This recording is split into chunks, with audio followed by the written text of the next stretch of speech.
যদি কোনো ব্যক্তি তওবা করে ফিরে আসে তার ব্যাপারে আল্লাহ রাব্বুল আলামিন কতটা খুশি হয়। বিশ্বনবী জনাব মুহাম্মদ রাসূলুল্লাহ সাল্লাল্লাহু আলাইহি ওয়াসাল্লাম বলেন যে কোনো ব্যক্তি বা কোনো মা যদি তার সন্তানকে হারিয়ে ফেলে, সেই সন্তানকে পাওয়ার জন্য সেই মা কতটা না ব্যাকুল হয়, তার চাইতে অনেক কোটি কোটি গুণ বেশি ব্যাকুল হয়ে থাকেন আমার আল্লাহ।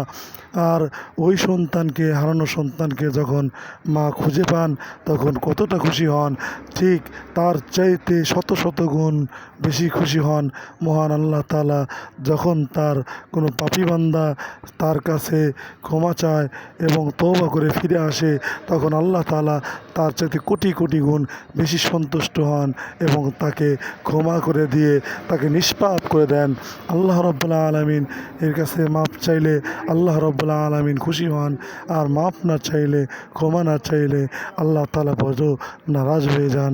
তাই আসুন আমরা অবশ্যই সর্বদা আল্লাহ রাব্বুল আলামিনের কাছে ক্ষমা চাইব এবং সমস্ত জিনিস আল্লাহ রাব্বুল আলামিনের কাছে চাইব।